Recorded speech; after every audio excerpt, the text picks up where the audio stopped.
अब हम लोग समझेंगे एक्सेस प्रेशर क्या होता है। ठीक है, कंसेप्ट ऑफ एक्सेस प्रेशर। तो होता क्या है, जैसा कि मैंने आपको बताया था, दो फंडे आपको बताया था, अगर आपको याद हो। एक फंडा मैंने आपको बताया था कि लिक्विड के सरफेस पे जो इंटरमोलिकुलर फोर्स काम करता है उसकी वजह से सरफेस खिंची हुई रहती है, दैट इज वन पार्ट। उसके बाद मैंने क्रॉस सेक्शनल व्यू भी आपको एक शो किया था जिसमें मैंने आपको बताया था कि अंदर के मॉलिक्यूल्स क्या करते हैं, ऊपर वाले मॉलिक्यूल्स को अपने अंदर की तरफ खींचते हैं, जिससे क्या होता है, सारे मॉलिक्यूल्स अंदर की तरफ दबते हैं। राइट, याद है आपको? मतलब फर्स्ट लेक्चर में हमने आपको बताया था कि जब हम cross sectional view of the drop अगर देखें तो अंदर के मॉलिक्यूल्स जो होते हैं वो ज़्यादा ताकत लगा के यूनाइट होकर जो सरफेस में मॉलिक्यूल्स होते हैं उनको अंदर तरफ खींचते हैं, जिसकी वजह से साइज छोटा होने लगता है, स्फेरिकल शेप पाने लगता है। यानी अल्टीमेटली उस इंटरमोलिकुलर फोर्स की वजह से कह लीजिए या सरफेस टेंशन की वजह से कह लीजिए, ठीक है, एक एक्स्ट्रा प्रेशर जो होता है वो लिक्विड के ऊपर लगने लगता है। यानी अंदर जो लिक्विड मौजूद है उसके पास एक एक्स्ट्रा प्रेशर आ जाता है, that is called excess pressure. आई बस में तो सरफेस टेंशन या इंटरमोलिकुलर फोर्स ऑफ अट्रैक्शन की वजह से जो एक्स्ट्रा प्रेशर लिक्विड के ऊपर जनरेट हो जाता है, मतलब वो प्रेशर जो मतलब कई तरीके का प्रेशर होता है, ठीक है, एटमॉस्फेरिक प्रेशर भी वहाँ लिक्विड के ऊपर काम कर ही रहा होगा, ठीक है, apart from all the pressures, ठीक है, जो लिक्विड के इंटरमोलिकुलर फोर्स ऑफ अट्रैक्शन की वजह से जो प्रेशर आ रहा है, that pressure is called what? Excess pressure. आई बात समझ में? तो एक्सेस प्रेशर समझ में आ गया क्या है? तो excess pressure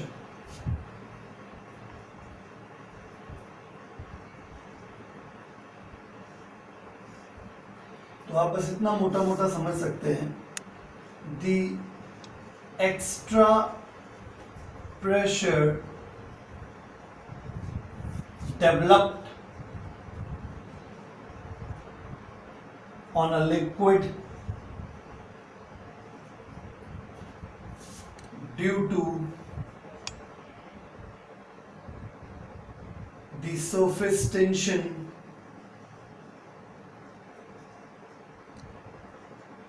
of the liquid surface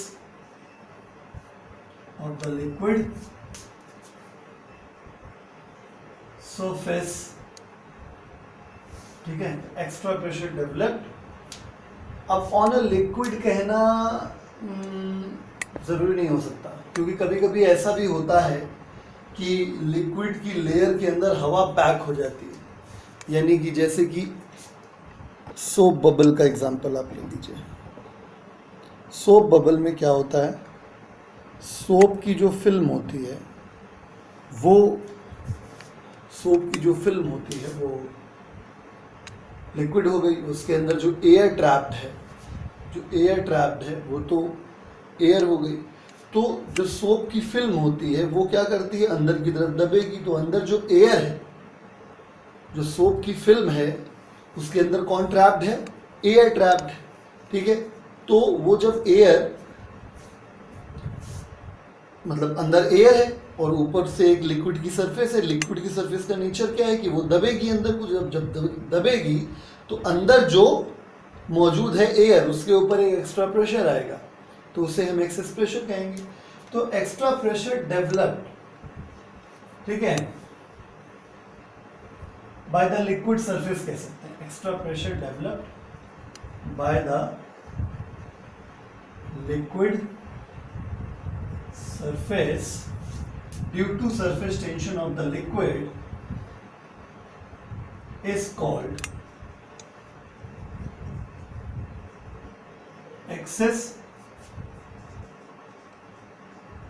pressure। बात समझ में आ गई? तो excess pressure क्या है? The extra pressure developed by the liquid surface due to surface tension of the liquid is called excess pressure. ठीक है, यानी कि जो भी एक्स्ट्रा प्रेशर लिक्विड का सरफेस अपने सरफेस टेंशन की वजह से, यानी सरफेस टेंशन की वजह से जो उसका छोटा होने का जो नेचर है, लिक्विड का सिकुड़ने का जो नेचर है, उसकी वजह से चाहे वो अंदर लिक्विड दबा हुआ हो, आप ऐसे समझिए, बहुत सिंपल सा एग्जांपल है। आप ये एक एग्जांपल लीजिए लिक्विड ड्रॉप का और एक एग्जांपल लीजिए आप सोप बबल का।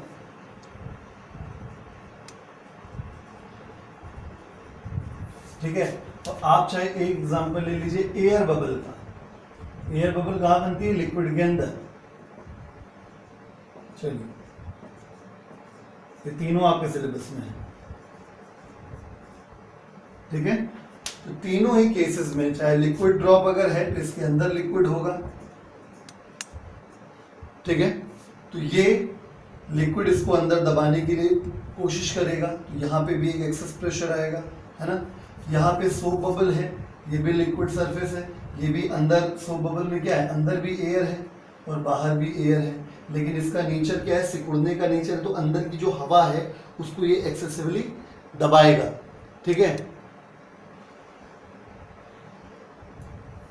ठीक, तो ये हो गया आपका सोप बबल के केस में। इसमें भी क्या है? ये देखिए, यहाँ पे लिक्विड सरफेस है, अंदर एयर है, ठीक है, बाहर वाटर है, पूरा लिख देता हूँ हर जगह। ये वाटर मान लीजिए, इस केस में बाहर एयर मान लीजिए। ये है आपका example number 1 which is liquid drop, example number 2 soap bubble, example number 3 air bubble. ठीक है, तो हर केस में लिक्विड की जो सरफेस है वो अंदर की तरफ दबने का प्रयास करेगी, तो अंदर लिक्विड पर एक एक्सेस प्रेशर क्रिएट होगा। ठीक है, उस एक्सेस प्रेशर का फॉर्मूला आपको देखना है। इस केस में भी सोप बबल है, सोप भी लिक्विड होता है, सोप फिल्म भी लिक्विड होगी, वो भी अंदर दबने का प्रयास करेगी, एयर को दबाएगी। यहाँ तो चारों तरफ पानी पानी है, वो भी इसको दबाने का प्रयास करेगा। तो हर जगह प्रेशर यहाँ पे मिलेगा। ठीक है, अब प्रेशर कितना कितना मिलेगा वो भी मैं आपको बता दे रहा हूँ। यहाँ पे P is equal to 2T/R, जहाँ पे R क्या है? इसकी रेडियस है, और T क्या है? Surface tension of the liquid. जैसे यहाँ पे वाटर लिया तो वाटर का सरफेस टेंशन। ठीक है, यहाँ पे P is equal to 40/R लगता है। ठीक है, ये लॉजिक भी आपको डेरिवेशन के दौरान समझाएंगे, बहुत बढ़िया लॉजिक है। आ रही बात समझ में आपको?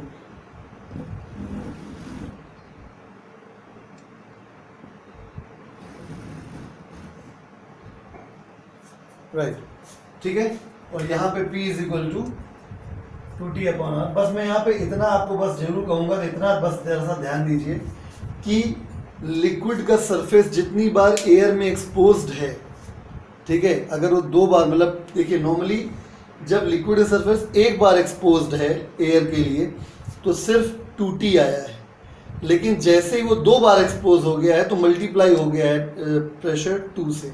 अब देखिएगा, देखो लिक्विड ड्रॉप में वाटर का जो सरफेस है एयर से एक बार एक्सपोज में आया है, सिर्फ एक बार एक्सपोजर में है। ठीक है, और यहाँ पे अगर आप एयर बबल की बात करें तो पानी और एयर का कांटेक्ट सिर्फ एक बार हुआ है, तो जहां जहां पर एक बार हुआ है वहां पे सरफेस टेंशन पे 2 से मल्टीप्लाई हुआ है। लेकिन लिक्विड ड्रॉप में अगर आप बात करें तो ये सोप फिल्म है, सोप फिल्म। तो सोप फिल्म का एयर से लिक्विड का एक बार एक्सपोजर अंदर से है, एक बार बाहर से है, तो यहाँ पे 2 टाइम्स एक्सपोजर हुआ है, इसलिए सरफेस टेंशन भी 2 टाइम्स मल्टीप्लाई होके प्रेशर को 40/R कर दिया है। इस बात को थोड़ा सा याद रखिएगा, आपको बहुत काम आएगा। तो एक्सेस प्रेशर समझ गए क्या होता है? लिक्विड का सरफेस अपने अंदर जिस चीज को भी रखे हुए होता है, भले ही वो अंदर लिक्विड को रखे हुए हो चाहे अंदर अपने एयर को रखे हुए हो, तो by the property of surface tension या by the property of intermolecular force of attraction liquid surface हमेशा दबने का प्रयास करता है, छोटा होने का प्रयास करता है, सिकुड़ने का प्रयास करता है, जिसकी वजह से क्या होता है, अंदर जो कुछ भी होता है उस लिक्विड सरफेस के अंदर, उस लिक्विड सरफेस के अंदर जो कुछ भी होता है, चाहे वो लिक्विड हो चाहे गैस हो, कुछ भी हो, उसको वो कंप्रेस करने का, दबाने की कोशिश करता है। तो ये जो एक एक्स्ट्रा प्रेशर आ रहा है इस सरफेस टेंशन की वजह से, उस अंदर के मटेरियल के ऊपर, इसी को हम लोग सरफेस टेंशन कहते हैं, सॉरी इसी को हम लोग एक्सेस प्रेशर कहते हैं। तो भाई मैंने लिखा एक्सेस प्रेशर क्या है, the extra pressure developed by the liquid surface due to surface tension of the liquid is called excess pressure. मैंने यहाँ पे क्लियरली मेंशन ये नहीं किया है कि ये किस चीज़ को दबा रहा है, क्योंकि डिपेंड करता है सिचुएशन के ऊपर कि वो लिक्विड सरफेस लिक्विड को दबा रहा है कि लिक्विड सरफेस एयर को दबा रहा है, क्योंकि अलग अलग सिचुएशन, इसलिए मैंने एग्जांपल देके क्लियर कर दिया कि अगर लिक्विड ड्रॉप का केस है तो लिक्विड सरफेस लिक्विड को ही दबाएगा, लेकिन अगर वो एयर बबल या सोप बबल का केस है तो लिक्विड सरफेस गैस को दबाता है, एयर को दबाता है। ठीक है, तो हर केस में क्या क्या फॉर्मूले होते हैं मैंने बता दिया। टी का मतलब आप जानते हैं, इस चैप्टर में सरफेस टेंशन होता है, ना कि सिर्फ टेंशन होता है। आर यहाँ पे radius of the drop, bubble, whatever जो भी आप समझ रहे हैं वो है। ठीक है, आगे बात समझ में। तो अब अपने सिलेबस में है कि हम लोग इन सारे फॉर्मूलों को डिराइव कर दें। तो हम एक को डिराइव करेंगे, ठीक है। हम चाहे लिक्विड ड्रॉप को डिराइव करते हैं, लिक्विड ड्रॉप को डिराइव करेंगे तो रिजेंबल कर जाएगा एयर बबल के लिए, केवल डायग्राम चेंज होगा। उसके बाद सोप बबल, ठीक है, सोप बबल को उसको 2 टाइम्स लाना है। कैसे आएगा वो, जरा सा कंसेप्ट चेंज होगा, वो तुरंत आ जाएगा, कोई दिक्कत नहीं है। तो हम लोग अब डिराइव करेंगे derivation for the expression of excess pressure in a liquid drop.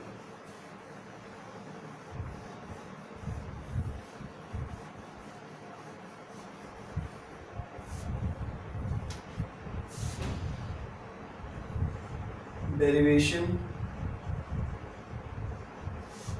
for the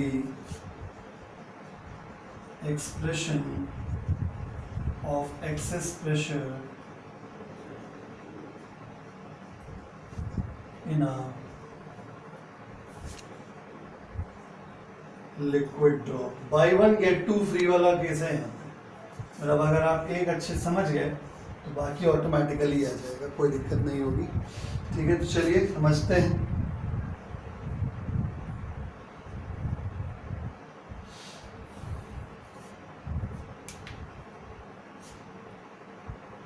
चलिए, तो कंसीडर द सिचुएशन।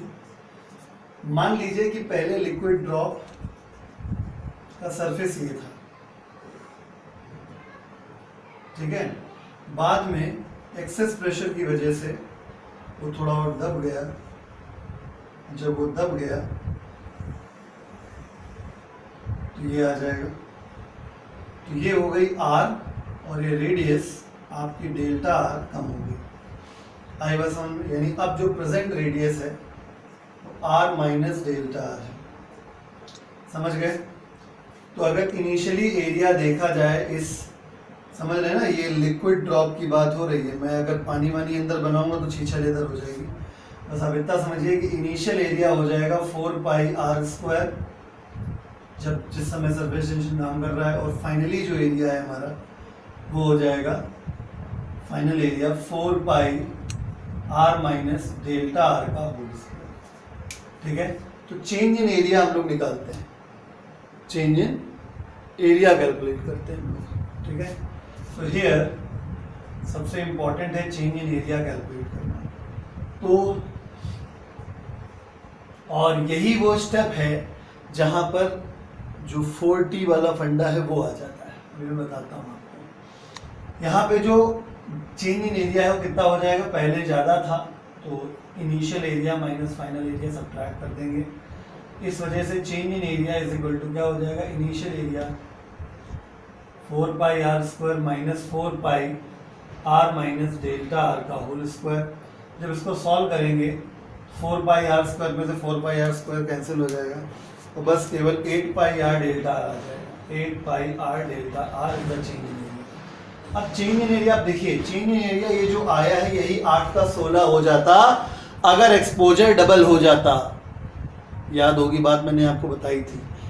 ठीक है, जैसे वो फिल्म वाली बात बताई थी, तो मैंने 12 क्यों लिया था, क्योंकि उसमें 2 साइड थी, 2 साइड के लिक्विड्स क्या करेंगे, फोर्स लगा रहे थे। वैसे ही यहाँ पे अगर आप देखें तो अंदर लिक्विड है और बाहर एयर है, यानी जो लिक्विड सरफेस है उसका एक्सपोजर जो लिक्विड्स के लिए है, जो लिक्विड के मॉलिक्यूल्स जो उसको खींच रहे हैं वो सिर्फ अंदर से खींच रहे हैं, ठीक है। यानी एक तरीके से आप इतना केवल समझिए कि एक्सपोजर 1 टाइम्स है, एक सरफेस है, लिक्विड टू एयर सरफेस 1 है।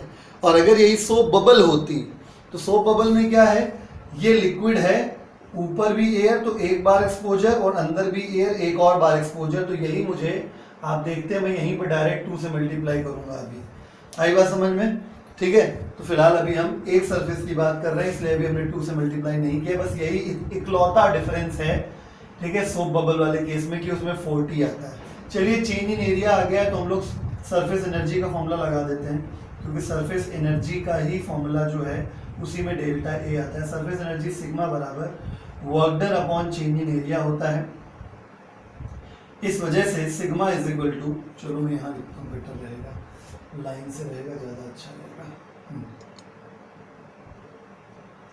तो सरफेस एनर्जी फटाफट देखिए, sigma is equal to work done upon change in area. Delta A की वैल्यू यहाँ पे रख देते हैं। तो from first equation surface energy is equal to work done क्या होता है, फोर्स इनटू डिस्प्लेसमेंट। फोर्स जो भी इंटरमोलिकुलर फोर्स लगा है, डिस्प्लेसमेंट कितना है डेल्टा आर, जिधर फोर्स लगा है उधर ही डिस्प्लेसमेंट हुआ है। डेल्टा आर शिफ्ट हुई है साइड फेस, और ये हो गया 8 पाई आर डेल्टा आर। इससे फायदा ये हुआ कि डेल्टा आर से डेल्टा आर कैंसिल हो गया। अब दो बातें, क्योंकि सरफेस एनर्जी सरफेस टेंशन भी होती है, दूसरी बात ये तुम्हारा फोर्स जो होता है वो प्रेशर इनटू एरिया के बराबर होता है, ठीक है। तो अब मैं यहाँ लिख रहा हूँ साइड में, चलो एक स्टेप और लिख देता हूँ। सिग्मा की जगह पे हो जाएगा T, surface energy is equal to surface tension, ठीक है। और उसके बाद ये तुम्हारा F जो है वो P इंटू ए के बराबर हो गया, और ये 8 पाई आर हो जाएगा, ठीक है। एरिया 4 पाई आर स्क्वायर होता है ड्रॉप का। शुरुआत में जब सरफेस थी तो कितना एरिया था, 4 पाई आर स्क्वायर, राइट। तो यहाँ पे हम वैल्यू रख रहे हैं, यहाँ पे हम सॉल्व करेंगे इसको, ठीक है, बस होने ही वाला है। Surface tension is equal to pressure into 4 pi R square upon 8 pi R. R से आर कैंसिल हो गया, पाई से पाई कैंसिल हो गया, 4 2 जा 8 हो गया, 2 उधर भेज देते हैं, 2t बाय। लो भैया, लिक्विड सरफेस के लिए बहुत छोटा सा डेरिवेशन है, कोई हाई फाई तीन तांगड़ा चीज नहीं है, लेकिन ये हो गया है। आई बस समझ में। अब हम लोग अगर इसी को कन्वर्ट कर दें एयर बबल के लिए, एयर बबल का भी केस सेम है, बस इतना कैसा करना है, ये एज्यूम करना है कि बाहर लिक्विड है और अंदर एयर है, बाकी सब कुछ सेम रहेगा। डेरिवेशन अगला करने जा रहे हैं, excess pressure in a air bubble. Air bubble वाले केस में अंदर एयर है और बाहर लिक्विड है। चाहिए तो हम थोड़ा थोड़ा सा पानी बना दे, लेकिन ज़्यादा हो जाएगा, समझ तो गए हैं, आपने बताया था थोड़ी देर पहले मैंने फिगर। अंदर एयर है, बाहर लिक्विड है, पानी का बुलबुला पानी के अंदर, ठीक है। ये एयर बबल का केस है, ठीक है। इसमें भी देखिए कुछ चेंज नहीं है, सब कुछ वही है। पहले आर मान लो, डेल्टा आर कम हो गया, आर माइनस डेल्टा आर हो गया, change in area same, surface energy सब कुछ सेम, वही आ गया सेम टू सेम, ठीक है। यानी केवल इतना सा फर्क किया मैंने कि बाहर लिक्विड अंदर एयर हो गया। यहाँ भी देखिए एक ही बार एक्सपोजर हो रहा है लिक्विड का एयर से, इसलिए एरिया में डबल से मल्टीप्लाई नहीं हुआ है। अब अगर मैं इसी को कन्वर्ट कर दूं किसके लिए, चलिए अब तीसरे पे आ रहे हैं, पहला हो गया, दूसरा हो गया, तीसरे पे आ जाते हैं। Derivation for the expression of expression ना सोप बबल। सोप बबल के लिए अंदर भी एयर और बाहर भी एयर, और बीच में है ये सोप फिल्म, ठीक है। तो ये हो गया सोप बबल का केस। इस केस में जो इनिशियली जो एरिया है सरफेस का वो क्या हो जाएगा, इंटू 2 टाइम्स, और चेंज इन एरिया भी कितना होगा, इंटू 2 टाइम, क्योंकि एक्सपोजर लिक्विड का सरफेस दो साइड से खुला हुआ है। तो जब आप चेंज करेंगे तो इसमें ऑटोमेटिकली 2 एक्स्ट्रा आ रहा है, जो कि मैंने कॉमन लेके यहाँ लिख दिया है। तो ये 8 से हो गया 16, ये हो गया 16, बाकी सब कुछ सेम है 16, ये हो गया 16, ये कैंसिल हो गया, आ गया 4, ये कितना हो गया 40/r, खत्म। ठीक है, तो अगर समझदार व्यक्ति है तो समझदारी से वो काम करेगा, उसके लिए ये 3 डेरिवेशन नहीं सिर्फ 1 रह जाएगा। ठीक है, अब हमारे पास जो अगला टॉपिक है वो है एंगल ऑफ कांटेक्ट, उसके बाद कैपिलैरिटी आएगा। चलिए शुरू करते हैं। Angle of contact,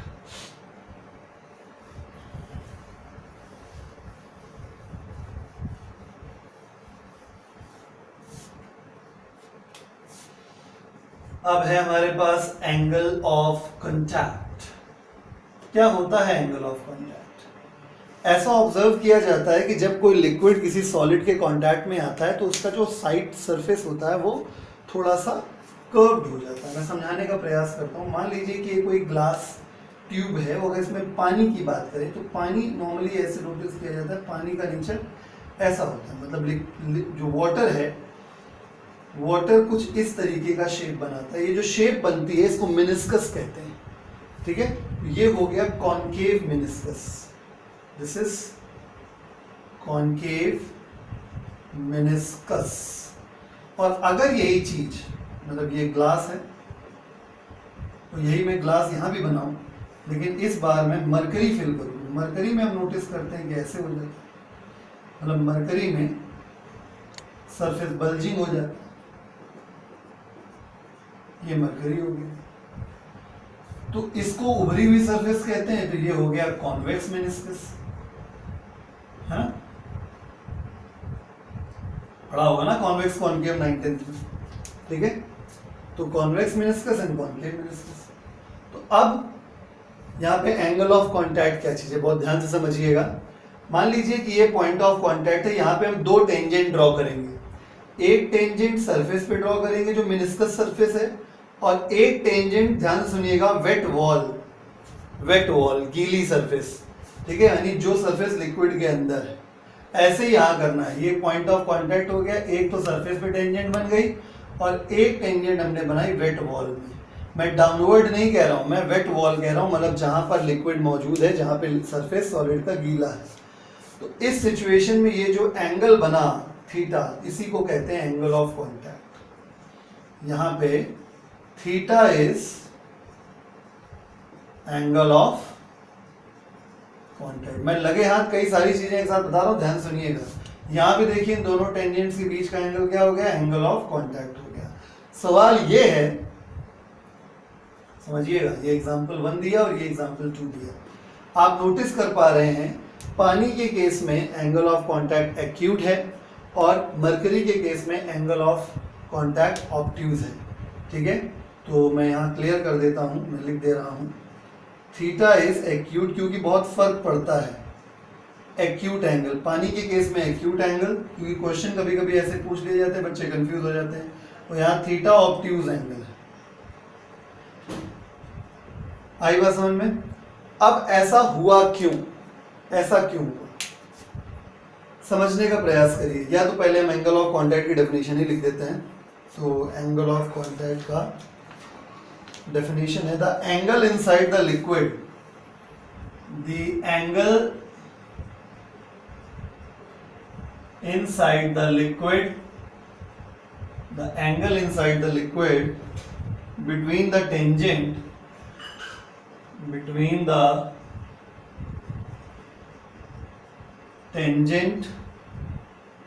to the liquid surface, वही liquid surface मतलब liquid meniscus, liquid surface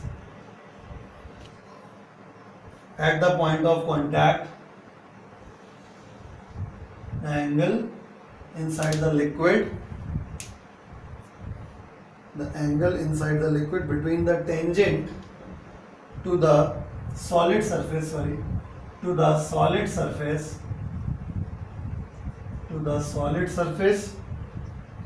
and the tangent and the tangent to the liquid surface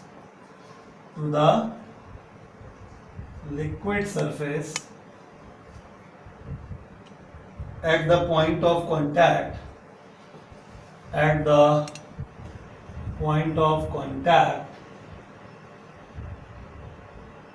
is called angle of contact for that pair of liquid and solid. For that pair of liquid and solid. Yes, मतलब angle of contact actually fix होता है उस solid liquid surface के लिए. जैसे याद होगा class 10th में आपको पढ़ाया गया था रिफ्रैक्टिव इंडेक्स. तो रिफ्रैक्टिव इंडेक्स मीडियम 1 और मीडियम 2 अगर सेम रहता है, ठीक है, तो वो रिफ्रैक्टिव इंडेक्स उतना ही रहता है, मतलब पर्टिकुलर हो जाता है. वही चीज़ यहाँ पे भी है कि एंगल ऑफ कॉन्टैक्ट भी अगर सॉलिड वही है, लिक्विड वही है, तो एंगल ऑफ कॉन्टैक्ट भी पर्टिकुलर उतना ही रहता है. अब मैं डिस्कस कर रहा था कि ऐसा क्यों, मतलब ऐसा क्यों हो रहा है, ऐसा क्यों हो रहा है. तो मैं आपको याद दिलाऊं, मैंने आपको adhesive force and cohesive force पढ़ाया था. यहाँ देखिए पानी ग्लास पे चढ़ने की कोशिश कर रहा है. किनारों पे देखिए, आपको ध्यान से समझ में आएगा. पानी चढ़ने की कोशिश कर रहा है. पानी चढ़ने की कोशिश कर रहा है मतलब पानी की एफिनिटी है ग्लास की तरफ, यानी पानी ग्लास से चिपकना चाहता है, यानी वो अट्रैक्ट है किसी ऐसी चीज से जो खुद जैसा नहीं है. यानी आप समझ गए होंगे यहाँ पे कौन सा फोर्स है, एडेसिव फोर्स. यानी पानी और ग्लास के बीच का एडेसिव फोर्स यहाँ पे स्ट्रॉन्ग है इन कंपैरिजन टू खुद का कोहेसिव फोर्स. इस वजह से पानी किनारे से चढ़ने की कोशिश कर रहा है. तो एंगल ऑफ कॉन्टैक्ट जो आपका है वो आपका एक्यूट तब बनता है जब adhesive force is greater than cohesive force हो जाता है. ठीक है, ऐसी सिचुएशन में लिक्विड चिपकने की कोशिश करता है, जिसको मोटी भाषा में हम लोग कहते हैं कि गीला करने की कोशिश करता है. यानी liquid wets the solid, liquid solid को गीला करने का प्रयास करता है. अब हम बात करेंगे इस केस में. ये देखिए किनारा छोड़ रहा है, ये खुद में सिकुड़ना चाहता है. किनारा ये छोड़ रहा है, ठीक है, मरकरी के केस में खुद में सिकुड़ना चाहता है. इसका मतलब खुद का इसका कोहेसिव फोर्स स्ट्रांग है. इस केस में कोहेसिव फोर्स जो है वो स्ट्रांग है किससे, एडहेसिव फोर्स से.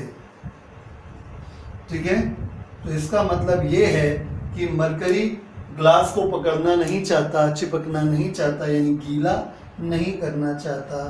तो liquid do not wet the solid. इस प्रकार से सवाल बनाए जाते हैं. ठीक है, तो मतलब एक एग्जांपल में मैंने आपको कितने पॉइंट बताए हैं, 4. वाटर ग्लास पेयर में कॉनकेव मेनिस्कस बनता है. कॉनकेव मेनिस्कस बनने का मतलब है कि एंगल ऑफ कॉन्टैक्ट एक्यूट होता है. इसका मतलब एडेसिव कोहेसिव से बड़ा है. इसका मतलब अगर ऐसा लिक्विड सॉलिड के कांटेक्ट में आता है तो लिक्विड सॉलिड से चिपकने की कोशिश करेगा, यानी उसे गीला करने की कोशिश करेगा. इन द अदर केस इसका जस्ट उल्टा. और ये आपने डेफिनेशन देख ली किसकी, एंगल ऑफ कॉन्टैक्ट की. ठीक है, अब एंगल ऑफ कॉन्टैक्ट मतलब समझ गए ना. एक ऐसा भी केस आता है जिसमें 90 डिग्री भी एंगल ऑफ कॉन्टैक्ट हो जाता है. मतलब कहने का तात्पर्य ये है कि ये सॉलिड है और जो लिक्विड है वो ऐसे हो जाता है, ना कॉनकेव मेनिस्कस ना कॉन्वेक्स मेनिस्कस. बस एक जनरल सा केस है, बता दे रहा हूँ, पढ़ना नहीं है. ये तब होता है जब प्योर सिल्वर की तुम ट्यूब लो और प्योर वाटर हो तुम्हारे पास. अगर सिल्वर प्योर है और वाटर प्योर है तो ऐसी सिचुएशन में जो एंगल ऑफ कांटेक्ट आता है, आप खुद ही देख रहे हो. ये देखो वेट वॉल वाला टेंजेंट और ये सरफेस वाला टेंजेंट, एंगल कितना हो गया, 90 डिग्री. ठीक है, तो ये बस अपने दिमाग में रखिएगा कि सिल्वर और वाटर अगर प्योर फॉर्म में है तो ऐसी स्थिति में एंगल ऑफ कांटेक्ट 90 डिग्री आ सकता है. अदरवाइज 90 डिग्री नहीं आएगा कभी. ठीक है, 90 डिग्री से थोड़ा कम या थोड़ा ज़्यादा करस्पॉन्डिंगली जैसी भी सिचुएशन होगी वैसा आएगा.